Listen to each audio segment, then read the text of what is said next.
Ego doesn't destroy you loudly. It waits quietly until you destroy yourself.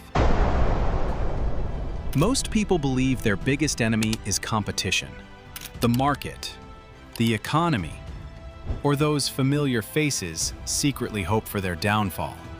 But the truth? Your real enemy lives within you. Your ego. And here's the part almost no one understands. When you're failing in life, your ego stays silent. But deep inside, it watches. It tracks everything. Your pain, your struggle, your insecurities. And the moment you start winning, it appears. It whispers in your ear. It takes control. It blinds you right at the peak of your success. And that's exactly how it destroys you. And if there's one story that reveals this brutal truth perfectly, it is the rise and fall of Nokia. In the early 2000s, Nokia wasn't just a company. It was a kingdom.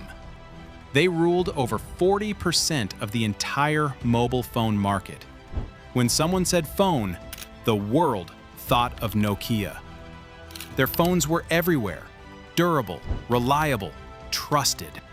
They weren't leading the industry, they were the industry. Success became their identity. But when your name becomes synonymous with success, that sleeping devil inside you, your ego, wakes up. Slowly, ego starts replacing confidence. And this is exactly what happened with Nokia. Inside their boardrooms, a dangerous belief began to grow. No one can beat us. With time, Nokia grew. And with success, their ego grew even faster. Years passed. They continued to dominate.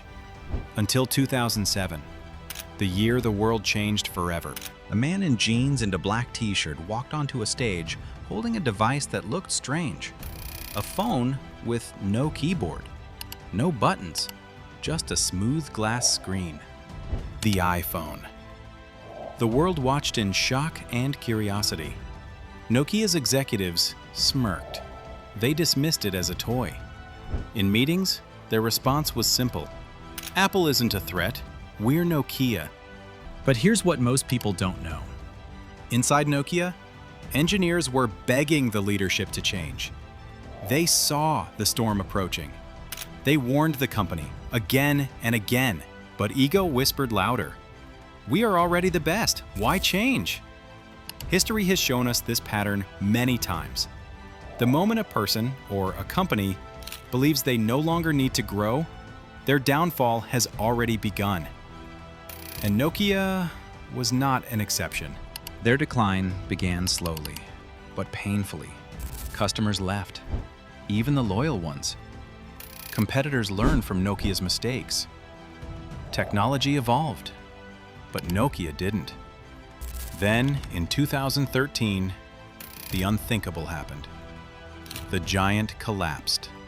The Nokia was forced to sell its mobile division to Microsoft for $7.2 billion. A brand that once ruled the world vanished. At the farewell press conference, Nokia's CEO said a sentence that broke the hearts of millions. We didn't do anything wrong, but somehow we lost. No, they didn't lose. Somehow, they lost because ego replaced learning. Ego killed curiosity. Ego blocked growth. And that is the lesson most people ignore. Your competition doesn't destroy you. The people around you don't destroy you. The economy doesn't destroy you. They may play a role. But the final boss is always your ego. Ego stops you from listening. Ego stops you from improving. Ego blinds you to reality because comfort feels safer than growth. The moment you believe you know enough, someone who kept learning will replace you. Success is not a certificate you hang on a wall. It's a daily exam. And ego makes you stop preparing. Now pause for a moment, not for this video, but for yourself. Be honest with yourself.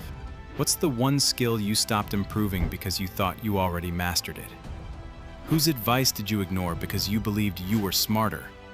Who did you refuse to learn from because your ego spoke louder than your curiosity? What if your life isn't stuck due to lack of talent, but because ego is protecting your comfort?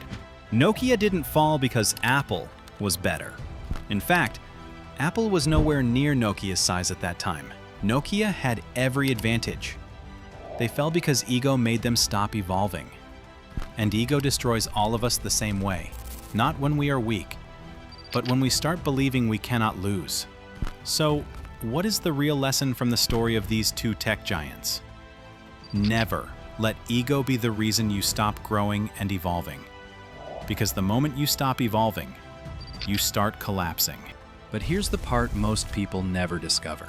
Yes, ego can destroy you, but that same ego, if mastered, can rebuild you into someone unrecognizable, stronger, wiser, unshakable. There is a version of you that exists beyond ego. A version that wins with humility and grows with purpose. If you want a dedicated video on how to master your ego, not kill it, not ignore it, but use it as fuel for evolution, let me know in the comments. I'll make that video for you. Until then, stay grounded, stay growing, and don't let your ego write your story. See you soon.